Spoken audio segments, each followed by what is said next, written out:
right, so we wanted to get in here. Bing, different camera. We want to get started because we're in 2 OTs, and it's been we've kept some of you waiting. We're going to be joined by Sherrod and Bobby as well, but Josue. Come on, John. Be honest. You want to come in hot. That's what it is. You want the knee jerk reaction. That's what. I'm starting calm. I'm gonna start calm. You're not disappointed, and then we'll get there. I don't know, man. I'm more. It's like I've already reached the point of resignation. I don't even know. I really don't. I thought you would say is the classic. I'm not mad. I'm just disappointed. Yeah, I mean, it's I don't know what to say anymore. Like, it's just, again, it's like you're going to keep getting mad at them for being who they are. This is who they are. This is a really deeply flawed team. And they don't seem to change ever. So I don't know. I'll let you get first bite at the apple here. On this one. Oh, thanks, John. I appreciate please it, have at it. I'm gonna ramp up. I'm gonna ramp it up a little bit. Well, no, I like that you said that because I think this is what you get, and you of course have to credit the Wizards. We have to credit these teams that are I call Eastern Conference playoff teams, but you expect the Celtics to sort of be the same throughout the course of an entire game, and I feel like toward the later half we saw them just putting more effort toward it, and that's what I mean by you would say you're not disappointed. You're not mad. You're just disappointed because at the end of the day, the effort was there, but it was almost too little, too late. But it's frustrating and it's almost infuriating, I'm sure, for Celtics fans because it's like if you just do these habits all throughout, most chances are we get a win out of this, right? I mean, Al Horford playing his butt off, which, by the way, I don't think this team even goes into overtime without Al in that fourth quarter, right? Really quick, did Jaylen Brown touch the ball in overtime? Didn't feel like it. It didn't seem like with the first one. Second overtime? No. I don't think so. No, yeah. He faded out. And even on that, again, we're going to keep harping on this. Get the ball. They wanted to get it to him at the end of overtime. He couldn't break away from his guy. I know. That's annoying for sure. That's annoying for sure. But I like that Ime set him up at the end of that overtime, though. No, it's hard to gripe on that because he had a good I don't think you loved the play, John, but it was a really good look. And I'm didn't love it. That opportunity. I didn't love two things. One, I was looking for a little more creativity on the ATO. Two, I always want to. I thought they were going to throw something tricky out there. Yeah. Oh yeah, and I always want to see somebody go into the basket instead of the fall away. I think that's just such a lazy default. You're setting somebody up for attack. They don't have rim protectors. I wouldn't be shocked that Jaylen had an option on that one though. Of course, it looked like he could have gone either way. But they set the guys up for the pull up. It's just what they do. Having a feel for the game is so important. And were shots falling at all tonight? How were they doing? No, that's the point. They were thriving inside. They were thriving going to the rim. History on the wrong side of history from behind the arc. So yeah, right. So I mean, I don't even know where to begin here. It's just it was so. I mean, I know where I'm going to begin and end with a lot of it is Jayson Tatum was maddeningly awful. Okay. There's bad shooting nights and there's what Tatum did tonight. This might have been the worst game of his career. And this is as bad as he gets because he just won't stop. Like he just keeps doing it. The same stuff, the same degree of difficulty, forcing shots, terrible around the rim again. I don't think he passed once. Like he passed a couple times, like in trouble. He just had tunnel vision all night and just was brutal. I mean, brutal turnovers. He got bailed out by a couple foul calls too, where he could have turned the ball over and put himself in tough spots. He looked awful tonight. And Sherrod, you haven't had a chance yet. So I don't want to make this a 30-minute Tatum bashing thing because I might if you guys let me go. So I'm gonna let you go because you look like you're calm. It's that app, right? Oh, Sherrod, we can't hear you, buddy. Check out that headset mic might not be hooked up through the audio. Little Janet Jackson situation you got going. Miss Jackson, if you're not I'm with you. It wasn't the great control. It wasn't the greatest shooting night for Tatum, but at least he didn't get demonstrative, right? It was a bad everything night for Tatum. Hold on. At least he didn't say, I need to take the last shot here, How about now? No. Still don't have you. Still don't So have you. let- You might have to leave and come back, but just double Yeah. check. No good. Technical difficulties with Sherrod. Yeah, you might have to leave and He'll go. be come right back. He'll be right back. We got time. I'll save the good stuff.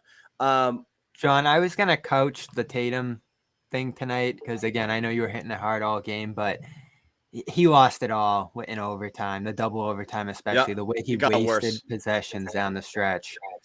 Yeah, I know everyone's gonna talk about the call, but there's just no excuse for some of those turnovers to end each portion of the game the way the Celtics just completely boggled possessions. Yeah. Sherrod, we'll try it again. Can you Third hear me, time? guys, now? Yeah, we got Yeah, you. there you are. There we go. There Your we face go. isn't moving, but we can hear you. No, yeah, I see him now. Okay, Look at good, that. good, Look at that good. Chris. movement. I was going to mention This- that. But How's that for movement? They look, bottom line, they sucked ass as a team. This was bad. This was a I'm really not going that far. Oh, I will. Because here's the thing. That's You're not supposed to- far to go. This was a bad game. The Wizards played an you about to awful get game. The Wizards were dead tired The in this Wizards game. played the Wizards were like, "Can you guys please win this?" And here's the thing. They bailed When them you out. play the Wizards, and I don't know why people don't continue to go to this well because it's there. Montrez is not trying to guard anybody. Mm-hmm. He's At not. all. And when you made your run, you were creating mismatches where you had Tatum or Brown or whoever you want to take a shot matched up with him. And yet you kind of went away from that in that first overtime. And I don't understand that. He's literally the worst defender on the floor. And you're literally having a night where you're struggling to get shots to go down. Why would you not continue to go at the one guy who you know you're going to get a good shot off against on a night when you're having trouble making shots as a whole? This was, again, there are games like this that makes you wonder, what are they seeing that we're not seeing? What are they thinking that we're not thinking? Because I don't think it's that complicated. If there's a guy that can't defend, you're having trouble getting shots, go at his ass. That's what you're supposed to do. Right. That's and you think about from the Wizards standpoint, they realized that they had more youth and athleticism almost everywhere on the floor, so they tried to go at Al. And Al at the rim, Al did a great job. But when you take him away from the rim, attack him off the dribble, completely different game. Yeah, Right. They Just never about- adjusted to the game. They never made the necessary adjustments to attack the mismatches that played heavily in their favor. And that was There wasn't a great feel for the game from anyone. I'm not going to hammer Ime. I know the fans are loving that right now, but I didn't think he had a great game coaching wise. didn't. The guy you look at in terms of just managing the team on the floor tonight is Tatum.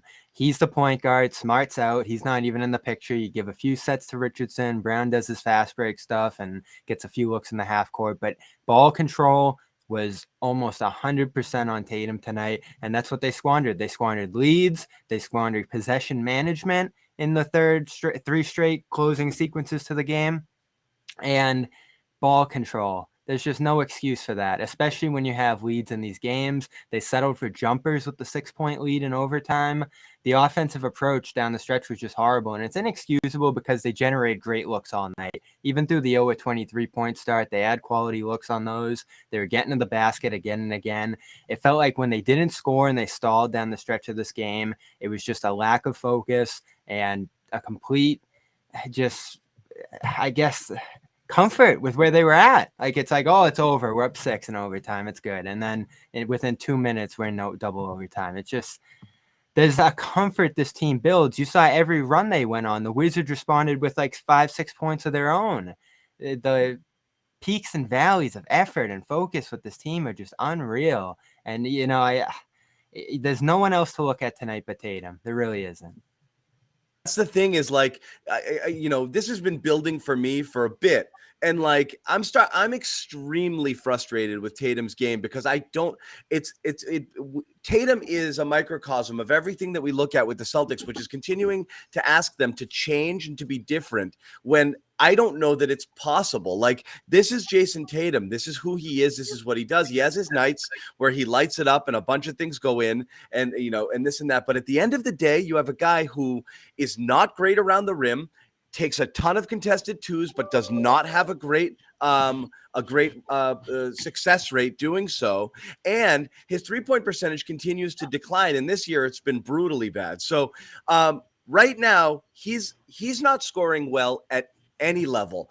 But on top of that, he's just dribble with his head down in tunnel vision. So he's not looking to make plays either. He's killing you right now. Like when it falls, it's great. And he's your savior. And you're like, that's the guy. But he is brutally bad right now. Like you said, he had one really good game, two disgustingly bad games, and I think two okay. For your best player, 20% is not good enough. It's not. No. The bad games, the average games have to be the bad games. He can't be having games like this, once every 3 nights. It's unacceptable. Right. This game is, I think, a reminder for all of us of just how important it is to have someone who can manage the game. Not your best player, not your best scorer, not your best rebounder. I think that's the story of the season so far. Who can manage the game. That's what that is. And to me, that eventually right now it's everything is obviously in a state of influx with this team, but that to me is Brad's number one priority between now and a trade deadline is figuring out either someone on your roster who can manage the game or go out and get someone who can manage the game, because you don't have anyone on the roster that can do that at high enough level that you can win. This is a game where if you had a point guard who did nothing but just simply make sure you get the ball to the right spots at the right time, they win this thing by 7. Even though they shot like crap from 3-point range, they still win this game. But right now, you're asking your best player, Tatum, to be your game manager, and he's not. And then you look at Schroeder, who, again, good numbers, but when it's time to make that big shot in the stretch, because I thought he had a pretty decent look that he passed up in that second overtime that ultimately, Jaylen got stripped at the very end. I thought he had a great look at a 3-ball that he decided to pass up. Managing the game, managing your role. That was baffling. And it was just one of those games where, again, whatever this team is lacking, games like this magnify that. They've got great talent with Tatum and Brown, but who the hell is going to make sure all the ingredients come together the way they're supposed to? That's fine. There's no doubt.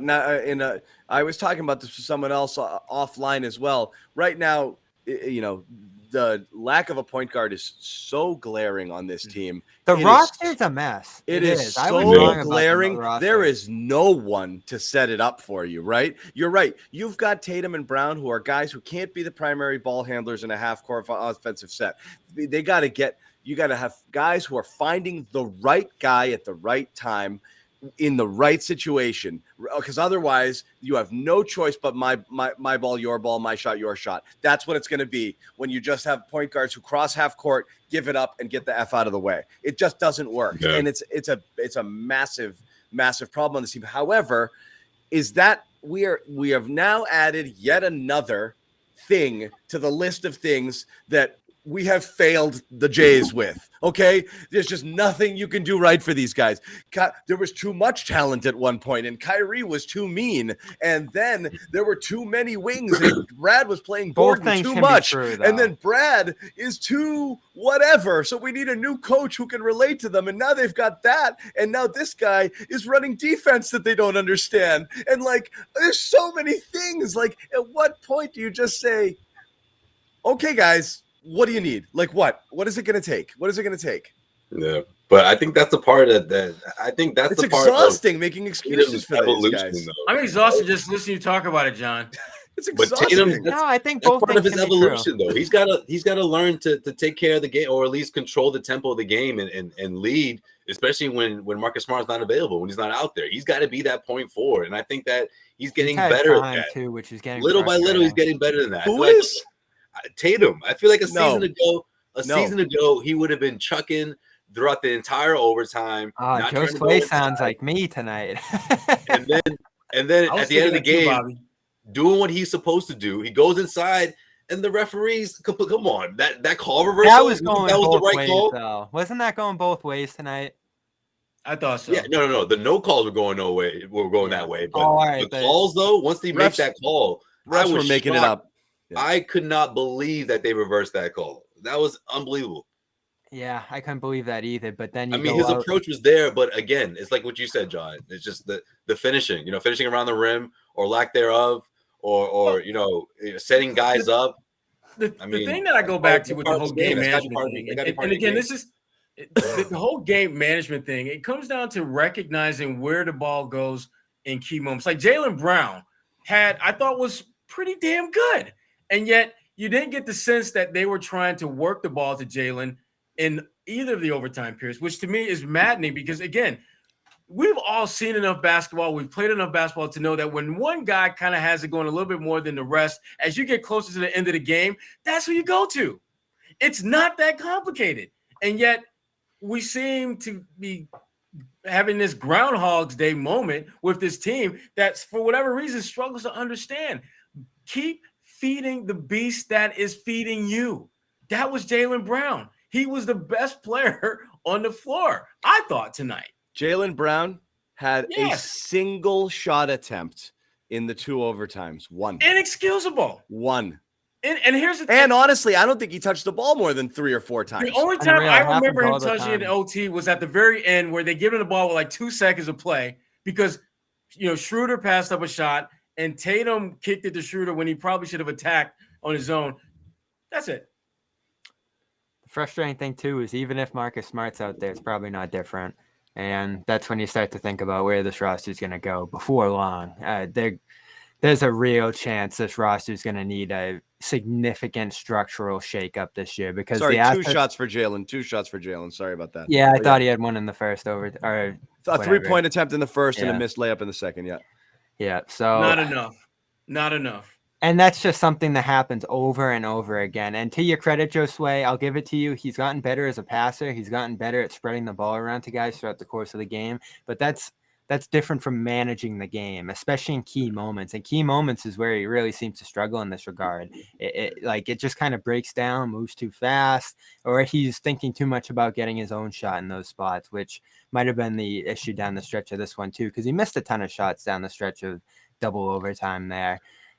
Can we mention the frustration with the officials too? Because Ime talked about this pregame. He's talked about it every single day, all season.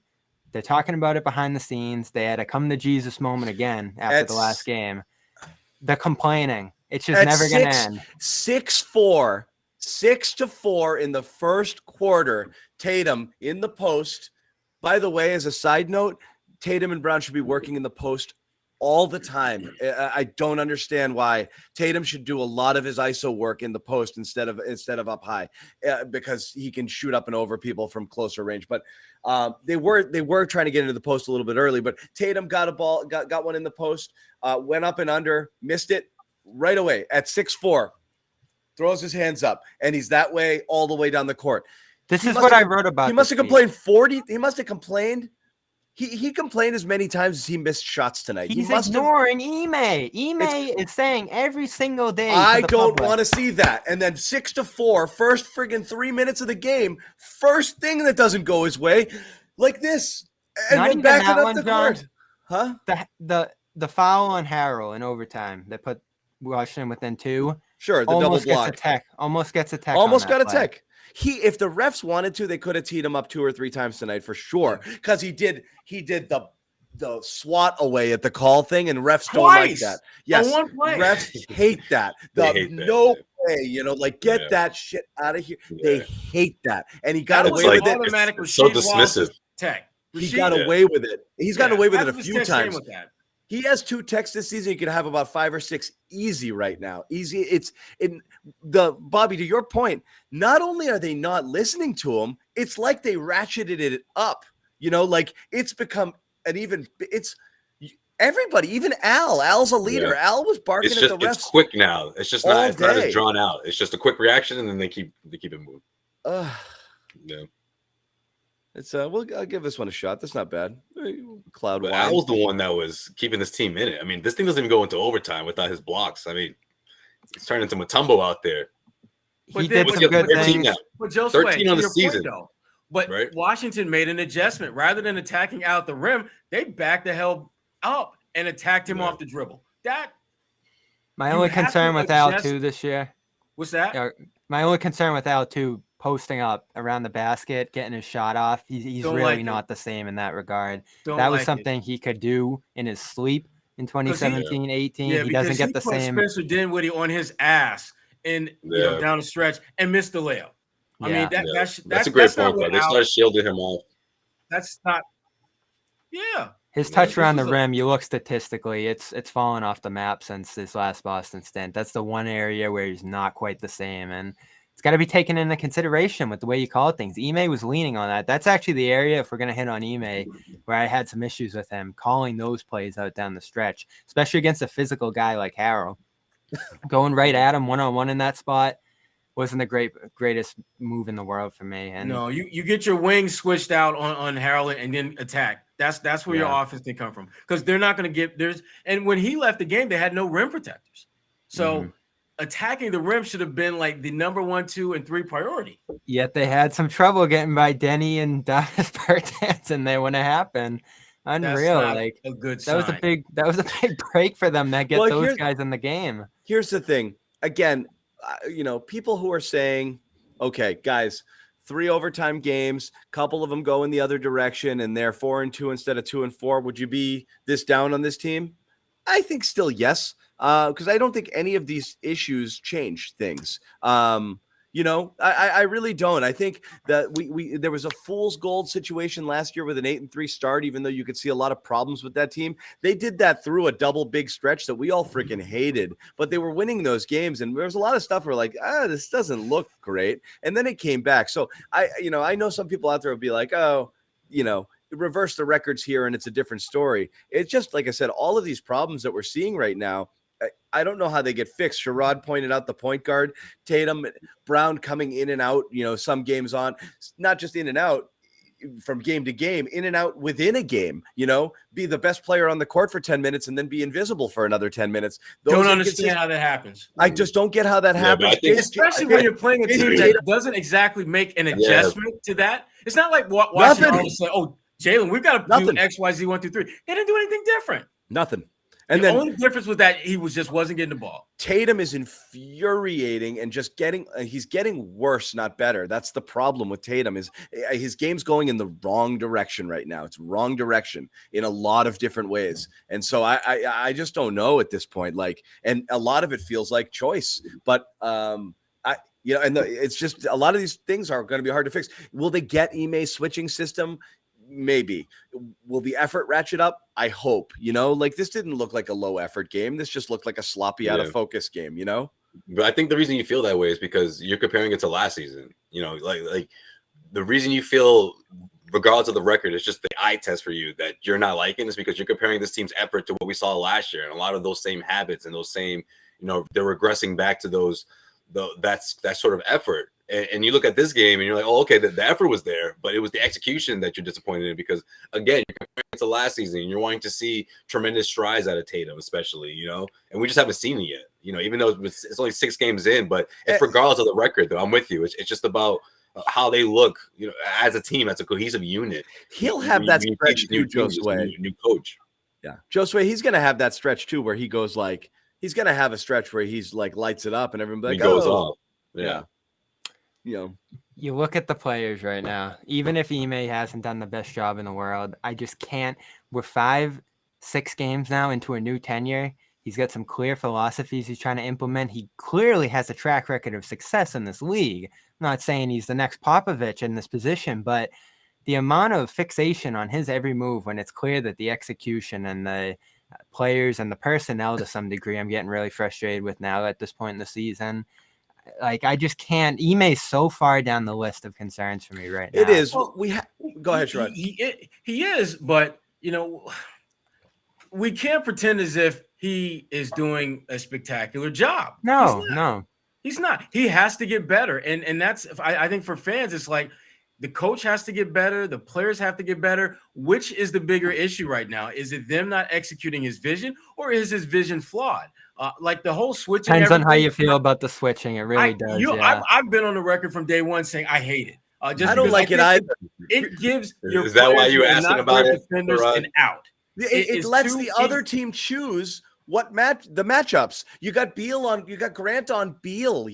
That's wrong. That's bad. It puts you in a position where you're being reactive instead of proactive. Yeah, when you're switching everything, and I personally don't like that, but. Again, I was willing to give this a shot and just see if this works. So far, we're what 6 games into it, and I think it's fair to say it's not working. And record-wise, we're all disappointed, and certainly fans are disappointed that they're 2-4. But remember, this is the same start that Brad Stevens got off to when he took over. This is a so problem with that surprising. Much different time, Sherrod. But this is a problem when you have a coach who has a system and a thing that he does versus a coach who comes in and says, look at my personnel. Here's what I want to do. I hate that. And to use like a football comparison, one of the reasons Bill Belichick's successful all the time is because he would change change what he does, not only week to week, but season to season. We are we're a power running team. We're going to run. We don't have wide receivers. We got quick guys in the middle of the field and tight ends. We're going to play it here. We're going to do this. We're going to do that. I don't have a pass rush, but I got a ton of corners. So we're just going to drop back in coverage and whatever. Like, that's it. Like, it would always change depending on personnel. It's not but you play other guys who are like, I run a 3-4. It didn't matter who was on the team. And that's what disturbs me about switching everything. And beat the shit out of those guys. You have guys who can defend well enough to where you don't have to do that. You don't have to play that style of defense and be successful. I think Schroeder is a decent defender. Richardson, decent defender. Marcus Smart, Al Horford, Jaylen Brown, Tatum. Those guys are not horrific defenders. And yet when you're switching everything, you know that you now have the option of not locking in on your guy because your teammate is supposed to be there. And then if your teammate is thinking that, it falls in line with the philosophy, though. I think that's what it is, Sherrod. It falls in line to the accountability, and everyone's got each other's back. And have your own. There's going to be a weak link, have right? Your own back. If you I'm can't have 100% with how the hell is your there. teammate going to have your back? If you are letting your guy just travel through the lane without sheer resistance, why should I be feeling like, damn, I got to have Josue's back because Josue's not doing his part to stick with his man. That's why I hate the switching. You put the analogy like that. It allows you and out to not be as Brad likes to call it, the best version of yourself defensively. You don't have to be the best version when you're switching everything because your teammates got your back. We had this discussion in the playoffs too when Tristan Thompson was on Harden every play, and I get the frustration. It's kind of the name of the league now. Everywhere you look, everybody does it, and it's just to kind of keep everything in front of you. And I think what we've seen with Ime, and I think Josue was kind of getting at this too, is they want to hammer it down. They want to become connected in it. They want to master it. And you're just not seeing the attention to detail. And I don't even think it's a personnel thing. Like Rob and Horford have done a pretty good job adjusting to it. It's other guys who are getting lost, who aren't getting over screens, which is just inexcusable. Well, they continue. Why should I get over screens? We're switching everything. I don't need to do that. Well, right. Sherrod, let me ask you this. Man, I can just go over here. Sherrod, I mean, you've been around obviously a ton of teams, ton of coaches, situations, coaching switches, X, Y, and Z. How long till the players lose faith? And I'm not saying lose faith outwardly where they start to gripe about it and it becomes an obvious thing, but how long till they start to think like, does this guy know what he's doing? Because again, no offense, Bobby.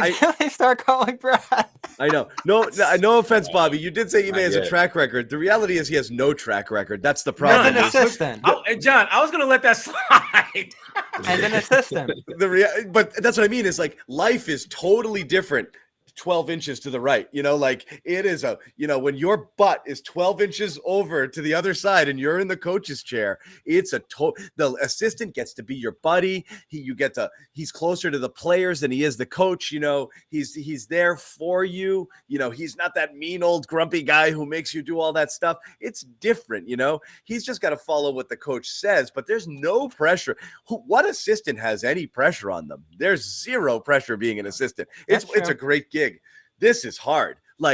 It's up to me and I got to fix it and I got to put this new thing together. And it's my first gig and expectations here are really freaking high. And it starts with everybody not doing what you want to do, not listening to the things you've told them are most important to you, and a 2-4 record. And all of a sudden you wonder at what point, it spirals out of control for him because, coaches can survive rocky starts, but if you're a rookie coach and you lose the faith of people and you lose the faith of your players, it can get away really quick. Look what I mean. Who am I thinking of? The guy LeBron killed in Cleveland, who he sent to Israel again. David Black. David Black. that guy's career. His That guy's first career try lasted 30-something games. gets And them to everyone's the like, NBA Finals canned 3 months later. Jeez. Yeah, they were in first Anyway. place when he got the axe, which is crazy. Yeah. Blat. Anyway, but it can get away quick. I Um, just have, yeah, I have, so I don't know, I have Sherrod, what do you think? no- Like, is Ime not in jeopardy, but should we be worried? He's not in any type of jeopardy at all. That I mean, if anyone's thinking that, you're just way off the reservation. Sean's trying to blat him. The bigger issue for Ime, and John, glad you pointed Ime. out, is at what point are players going to just? I think what you'll start seeing is players will just be real low key in their post game and pre game interviews about, well, maybe they would make some kind of real kind of throwing shade at the fact that they're switching everything. Maybe we need to just stay with our men a little bit better, and maybe we need to do things like that. That I think is going to start happening.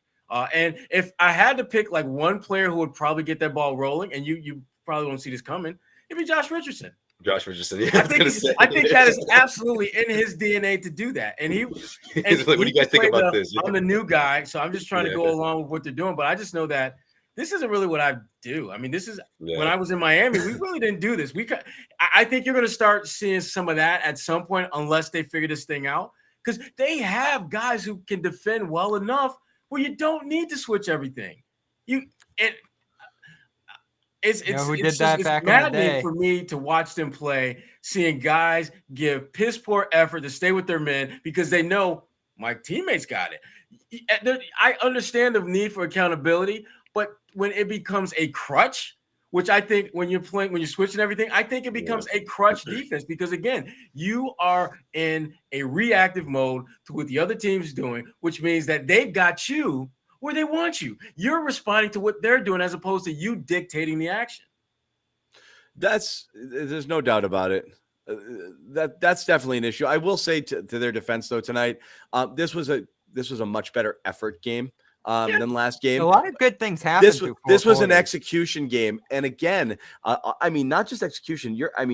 They literally shut it down after being up 6 in that OT. And that it was brutal from there on out. I mean, just brutal. So the late game execution, I don't know if that's something you're putting on Ime, focus these guys into better possessions, but they're just throwing away possessions in overtime there with no plan, no semblance of anything. It was really pretty grisly, but you're right. There are positives. Al Horford was great. This was Richardson's best game, clearly as a Celtic. Use them. Huh? They found a way to utilize them. Better. Yeah. Better. So there's definitely some things that you can draw upon and say, that's not bad. And look, you want to put a bright side on these things. This is a historically bad 3-point shooting performance. They'll never shoot this poorly in a game ever again. And you went to double overtime on the road. You went to double overtime on the road. You're never going to, I mean, literally, if you make, they were 2 for 26, you make 4 3-pointers and this game's a blowout. 5, it's, that's never going to happen. Some of these things are unsustainable. Both of those came from Pritchard, and it came at a time when they really needed him. I felt like it was one of those like, hey, this game's going to get away from you if you guys don't get at least 2 consecutive defensive stops and at least score once on the other end. Like it was almost as if they were trading baskets throughout that stretch, but they couldn't put together the kind of run that put them in the situation to win the game. And those threes, they went a long way.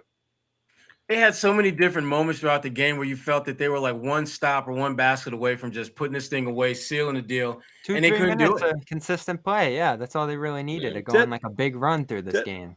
That's it. Couldn't do it. Couldn't do it. This is why I have such a hard time looking at the coach and the schemes and that kind of stuff because you can't do that yet. Yes, it just keeps going back. There's just not enough of a sample size to really start getting to that too much. And it's too far down the list because, like I said, you're going to build in growing pains for a coach with a new team. You're going to build in growing pains for a new system.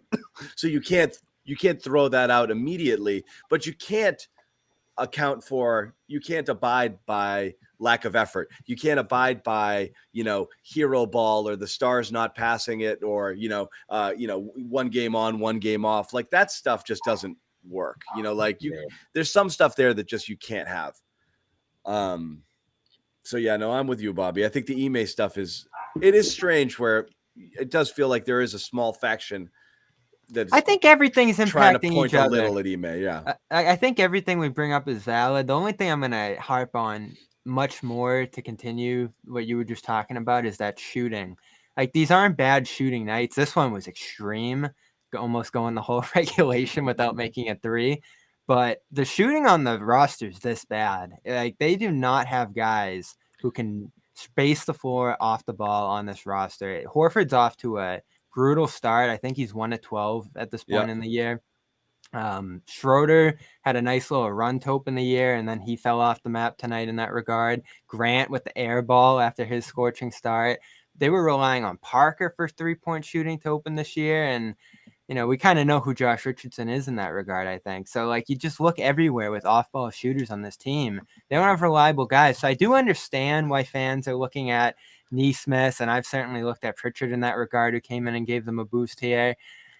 But, like, it's not like they're going to come in and just provide all your spacing. On the regulars on this roster, they don't have enough guys to fill the 3-point sheet the way you need to in the game today. And that can be just completely undermining factor in the way you build your team, because teams are going to nail threes all day long. They're so lucky that threes are kind of down the start this year, and teams haven't gotten off to a good footing in that regard, because they'd be so behind the curve if that was happening and they weren't getting the Grant Parker type three, Schroeder.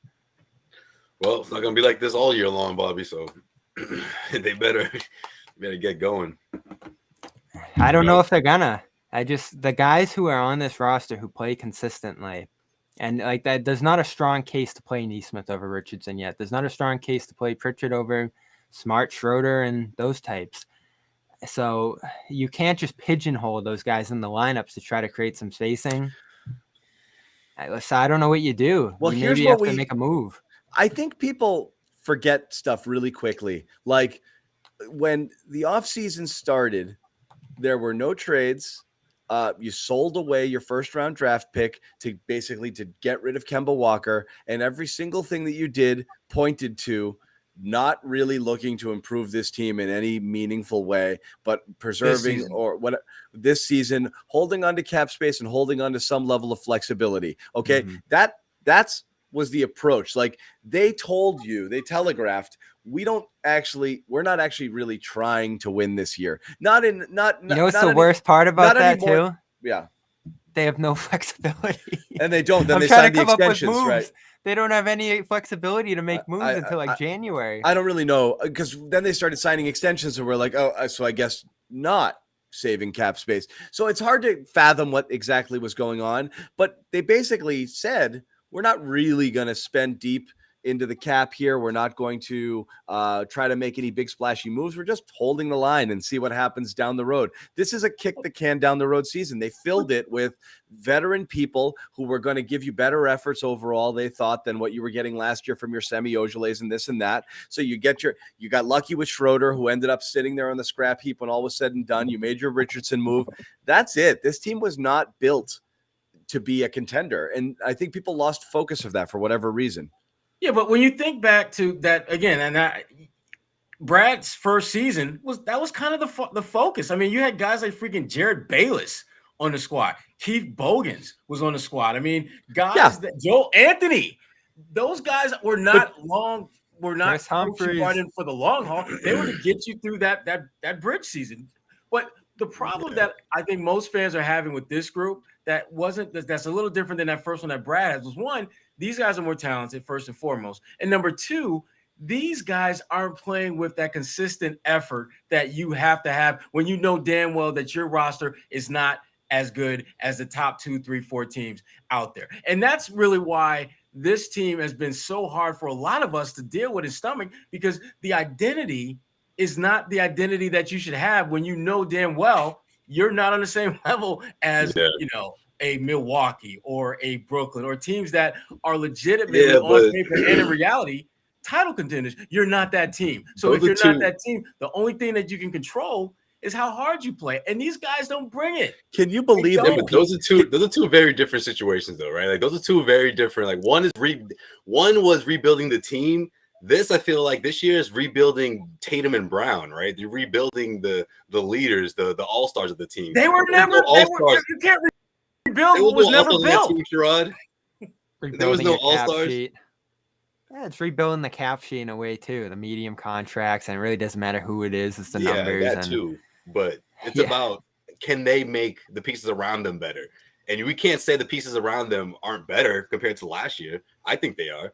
I think they are too. Can you believe that this team peaked in 2017 on the Isaiah Thomas year? Like, that's the glory days. That's as 18. Good as it gets. It was 16, 17. Getting within one win of the finals. In a few years, kids are going to be Wasn't like, that 16, the 16-17 season? Isaiah no, that's when they got swept.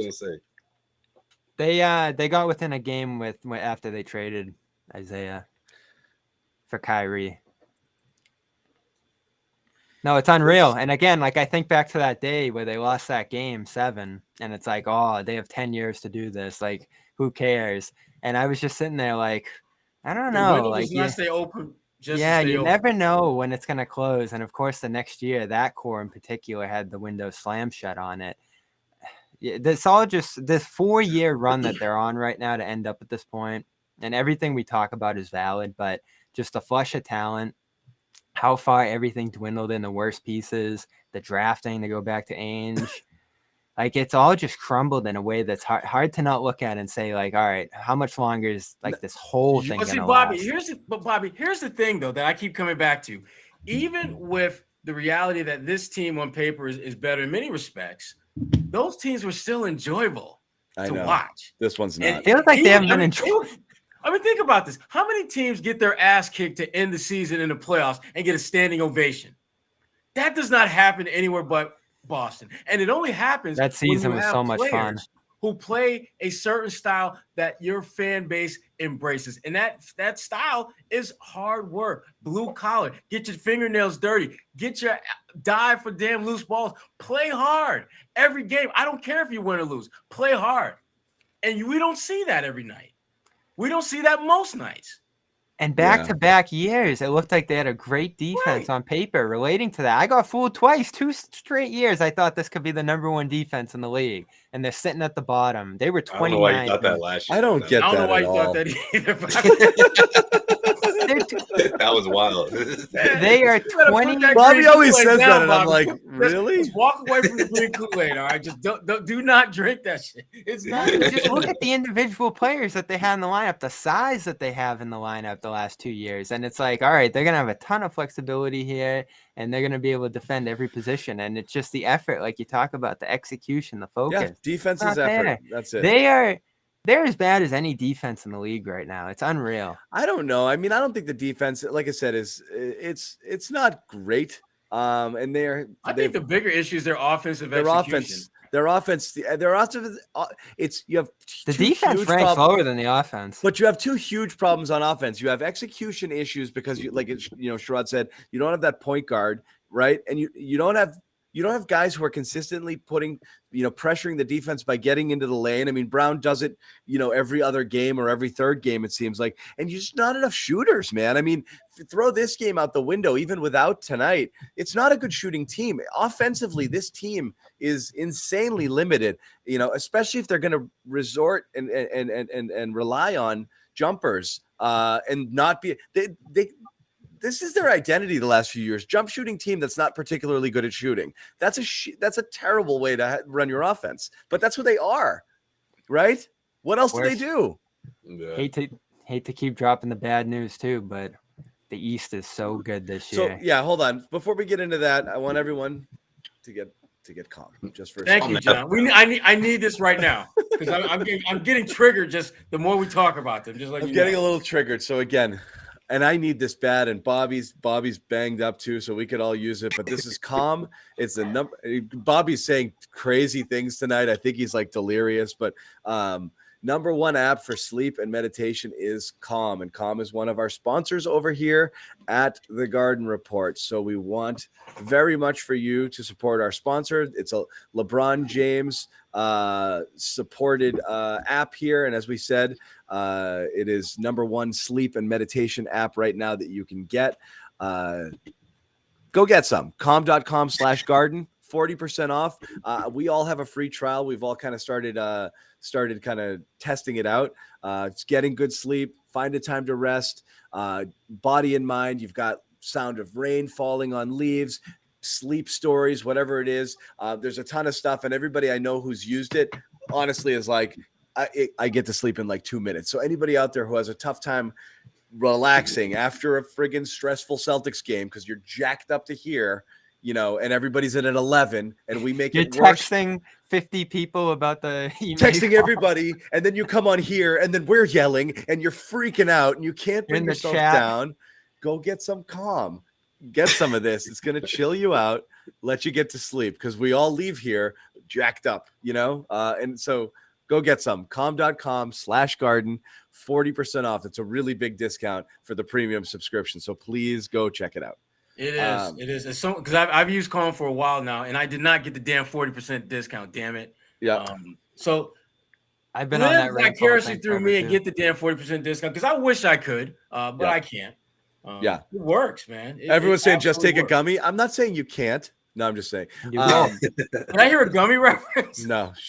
Anyway, but look, this is not what this is about, guys. That's not what this is about. This is the real deal. So go check it out. Bobby, you were saying about the East. This is the problem. Is like we keep talking about it. Like everyone, we get stuck in this little Celtics echo chamber. Tatum and Brown. They're young. They're talented. There's talent everywhere right now. There's more players coming up, and you're like, Wizards are 5-1.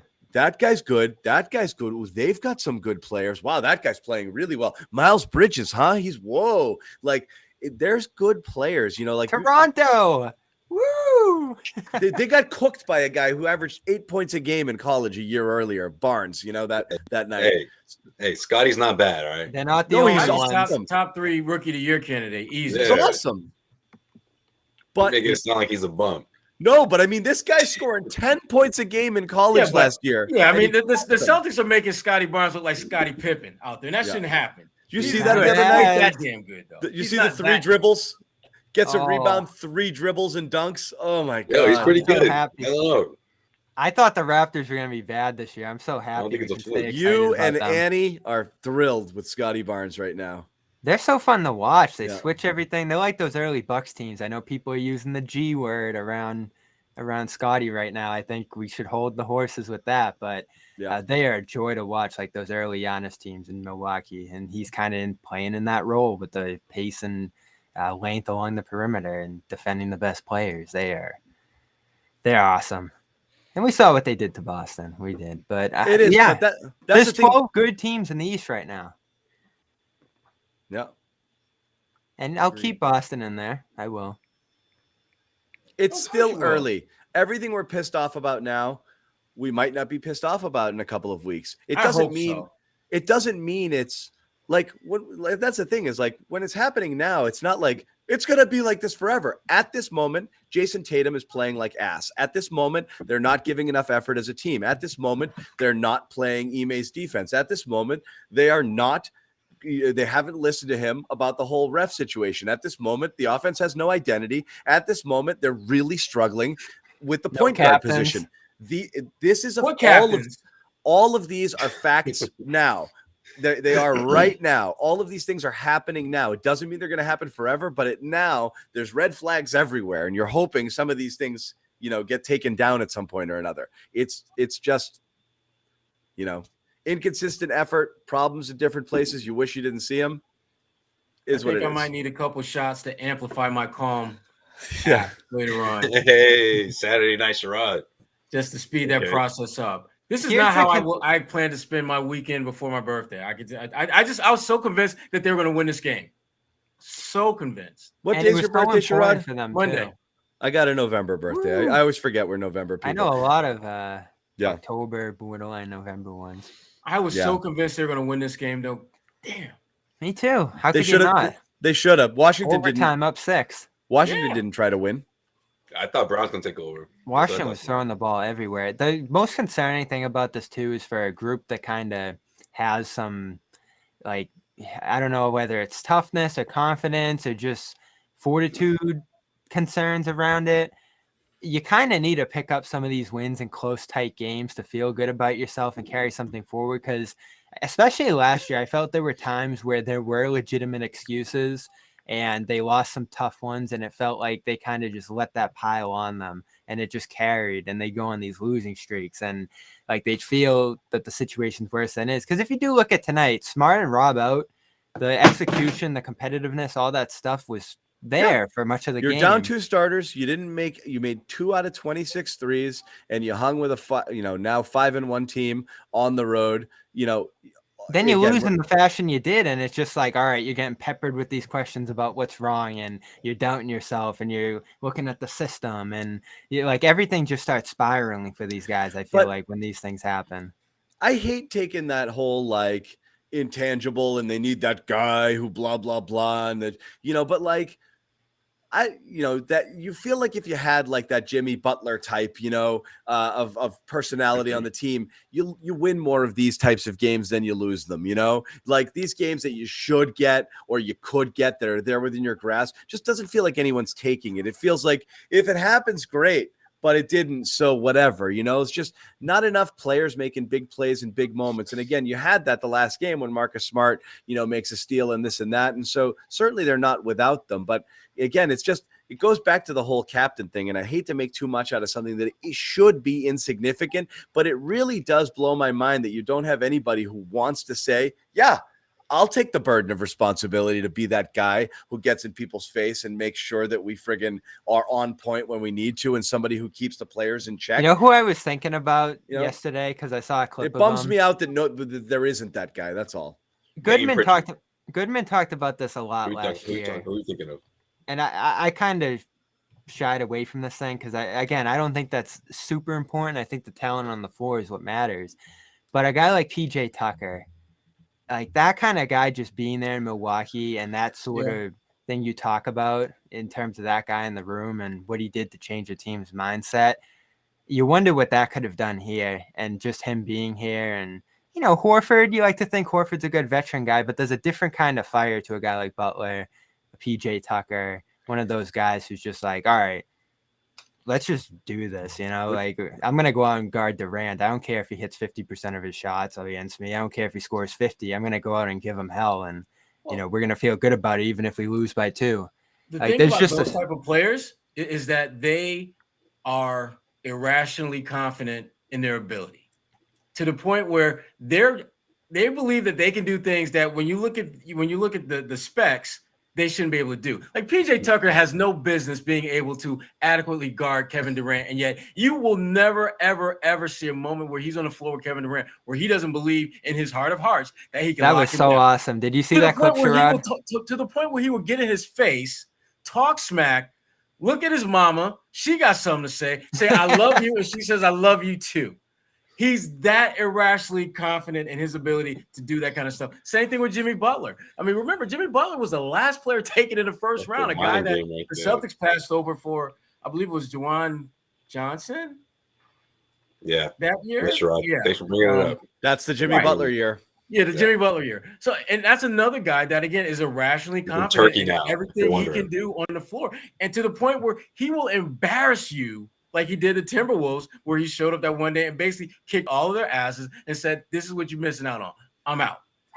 Yeah. They don't have anyone who has that level of irrational confidence because Tatum already knows he's really good. Jaylen Brown knows he's already really good. Who's the one guy on the team who probably thinks they're significantly better than they really are? Is that really a question? Don't say one guy. It's obviously Marcus. I mean, what are we talking about? You're literally Smart. You're literally describing Marcus Smart. Marcus Smart has a clear elite level skill in this league. He can defend. If you ask the guy what his 3-point percentage is, he'd probably tell you it's 55. Yeah. 1 year it was like 36. That's probably what he'll say. 1 year it was. He won't say that. He'll just say. Which is what I would say if I were him. But those other guys, but again, Jimmy Butler, he's not a great shooter. He's not a lockdown defender. He's not any particular great thing other than he's an incredible competitor. Same thing with PJ Tucker, incredible competitor. The Celtics need someone who has that edge about them. Yeah. I don't think it's Marcus, but I can but understand look, why. they played hard. They have Marcus. Schroeder's got a chip on his shoulder. Something's out of sync right now. So it's hard to figure out what. It could be a chain reaction of a bunch of things. They can't seem to figure out what. But they can't figure out right now. Though, John, right there. They don't know. The personnel that these guys have, it should be enough. It should be. They have guys that Are we sure? They're not tremendous defenders, but it's like what Sherrod said. Guys like Schroeder, guys like Richardson, They have guys the that showed from game personnel. 1 during the preseason got into people's faces. We didn't see that at all last year. So they have guys that can do that. They're just not showing it, or they haven't hit that switch yet. It's second nature to approach a game that way.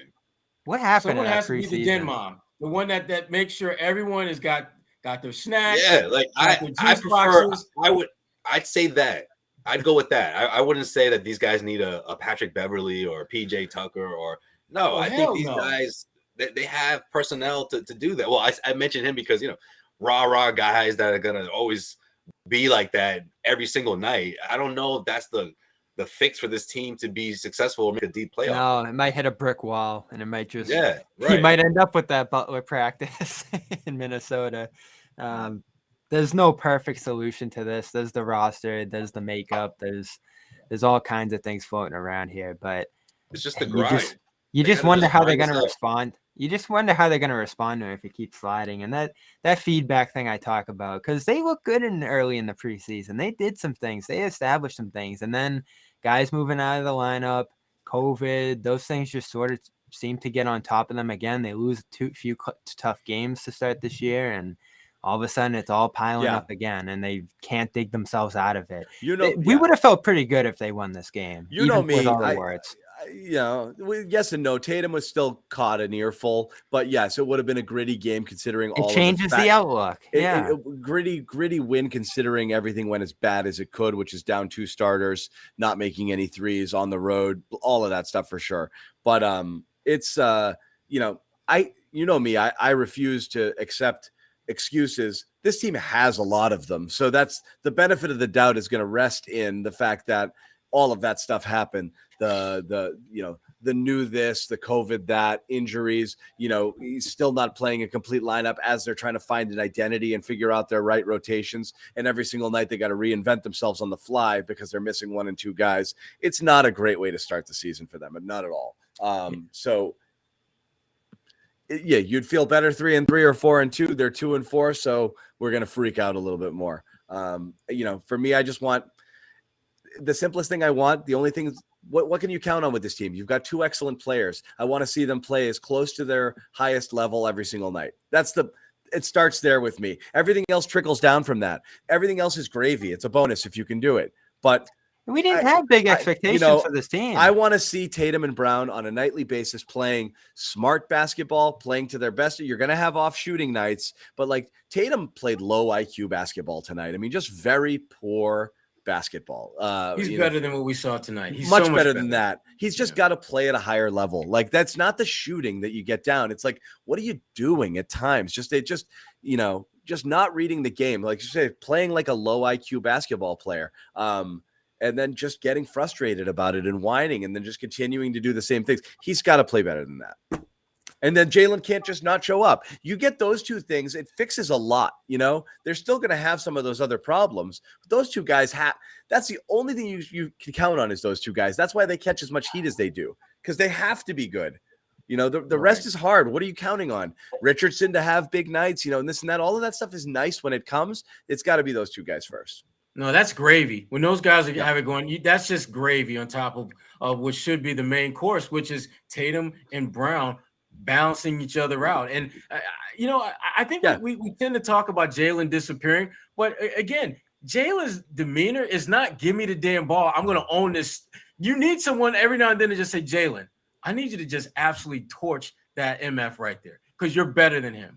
I'm going to get you the ball and do that. I think back to, and again, it's not being able to fight your way to the ball on the possession where it's supposed to go to you is not. You got to find a way to get free. That's unreal that you can't get free to get the ball. Again, John, I think his demeanor at times is such that he's just, look, I got it going. Just give me the ball. I still think this team needs someone who can bring everything together. I think back to when I was in Detroit, and Chauncey Billups was that guy. I mean, Chauncey Billups, there would be games where Chauncey would look at Rip Hamilton and say, Rip, he can't guard you. Here, take his ass. And they would just literally ISO for him. I want to see that. Now, we talk about the Celtics and how they tend to go a little too much ISO. It's one thing if you go ISO because that's just what you want to do. It's another thing when your team is gassing you to go ISO. Because then all of a sudden, it gets back to what Ime talks about, that whole accountability thing. Because now, if my teammates think I can beat this guy off the dribble, there's even more incentive for me to do just that. They need someone to just put them in positions where they can be what they're capable of being. And that's not happening enough. Right. Yeah. Totally agree. I need to get that fire up the call map or 2 shots. One of them has to happen relatively soon because I'm feeling triggered. I'm trying to do both. I want to get to bed quick. I'm going to have 3 fingers of whiskey at least. Maybe 4, that kind of night. Jeez. I got to turn on 2 I see my good friend Jack. I see my captain. And I see. Yeah. I will be like, I'm good. Yep, we're good. So that's going to happen. But thank you guys. Jimmy's having a good night. Yeah, Jimmy's out there doing his thing. You know, Jimmy hasn't even thought about the what Celtics kind of whiskey. tonight. I've got some nice Japanese whiskey right now. A couple decent bottles. I have a very good bottle of Scotch that I just opened. I'm coming to try some, John. I'm old school. I got JD. Old school. So Jack. Because I like every single present I get, because like most people think that nobody know, like they're like, I don't know, sports or booze, I guess that's all I get. So like I just get I just get bottles of stuff, and that's it. What are they gonna buy me, like a sports book? It's the Jimmy John podcast, sports and booze. So it's just, here's a bottle of whiskey, here's a bottle of whiskey, here's a bottle of whiskey. My wife's brother is great. He gets me something delicious every Christmas, really top shelf. Yeah, so yeah, really good stuff. Yeah, I've got some good stuff to pick from. Anyway, those are the ones that you dust off on a night like today, right? That's when you're drinking alone, that stuff goes a long way. Yeah, and it goes quickly, I find. That's just me. If I have people over, I'm like, the pours are like this, I prefer. Here's a little taste. You want to taste water myself? Yeah. No, I have an 18 Macallan, not a 25, Dave. 25's expensive. Yeah, that's some shit right there. Anyway, water and tea over here tonight. I know it's one of those. I'm still battling it too, but I'm not as bad as you are, Bobby. So anyway, thanks again, guys. Reminder to everybody, if you want, follow us on Twitter. I'll let me remove the so you can see everybody. Hit us up. You're not Josue, Bobby. Hey, follow that guy right there. You're not that guy. Josue takeover, man. Follow Josue twice then, because Bobby didn't change his name. It's not a bad idea. Yeah. Follow Josue. Everybody follow Josue. Follow us at Celtics CLNS, if you would. And that's how you get notified when we're going to go live and do different things as well. And also you're going to get access to, all of our cool podcasts if you subscribe to our YouTube channel. So you can see the video, or you can go subscribe on iTunes or wherever you have it. Sherrod Blakely with the A-List, Josue Pavon with Josue Pavon's on a ton of them. It's Causeway Street, and also he co-hosts the Cedric Maxwell podcast. Bobby Manning with Dome Theory, and of course here on the Garden Report. So make sure you subscribe to all of those. A ton of stuff obviously coming next week. We're back on Monday with, I'm sure, at least a couple of you guys are going to be at the Garden for the Bulls. I'll be there. Yeah. Is it Monday? Yeah. Monday, yeah. Okay, so yes. And that's it. That's all we got. We will talk to you guys. It might be a tough game, guys. We'll see. We'll see how this team responds next time. They might be home underdogs. Yeah, for real. Yeah, they might be. We will call it a night. Thanks a lot, everybody, for hanging out.